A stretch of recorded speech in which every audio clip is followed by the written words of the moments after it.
I guess when a guy who spent his life managing global billions asks you to check under your couch cushions for spare money to fix the country, you have to ask if he's leading a nation or just running a high-stakes GoFundMe for his corporate friends. Hey Canada, it's Earl. Now, we need to have a very serious boots-on-the-ground talk about what happened yesterday. On April 27, 2026, Prime Minister Mark Carney stood up and announced the Canada Strong Fund. He's calling it Canada's first national sovereign wealth fund. He used a lot of big, shiny words like nation building, asset recycling, and generational prosperity. But I want to cut through the boardroom speak and tell you exactly what this is, why he's asking for your pocket change, and why it shows just how out of touch the ivory tower in Ottawa has actually become. So, what is a sovereign wealth fund anyway? Well, in plain language, a sovereign wealth fund is supposed to be a country's rainy day savings account. Usually, countries like Norway or even Alberta build these up by taking the extra money they make from selling oil or gas and tucking it away so future generations have a nest egg. But here is the catch. You need a surplus to have a savings account. Canada doesn't have a surplus. We have a massive deficit. So, Carney's plan is to take $25 billion of your tax dollars, money we don't even have, and use it as seed money for this fund. He says it will be an arm's-length crown corporation that invests in ports, mines, and energy projects. In other words, he's taking the public's money to act like a private venture capitalist, picking winners and losers in the economy. But then came the video. I saw it, and I know you saw it too.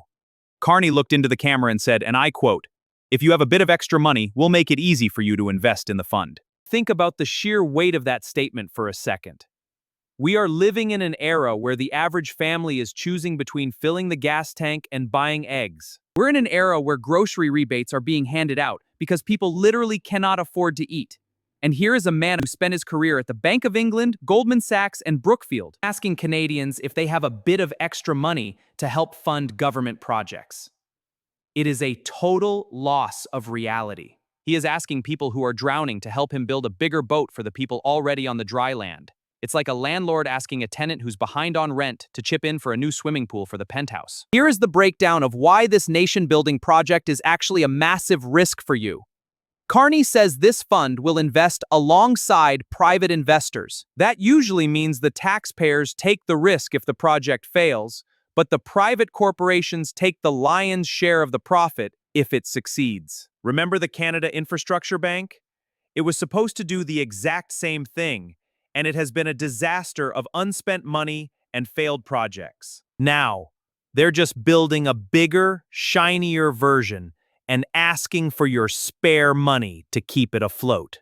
If the government had extra money, they should be lowering your taxes or fixing the healthcare system. If you had extra money, you'd be putting it into your own kids' education or paying off your mortgage, not handing it over to a crown corporation managed by the very people who drove the cost of living through the roof. He calls it the People's Fund. But let's be honest. If it was for the people, you wouldn't be struggling to buy a bag of flour while he's looking for billions to play Dragon's Den with the National Treasury. They aren't looking for partners. They're looking for donors to fund their globalist playground while you wonder how you're going to make it to Friday. Thanks for watching. Stay awake.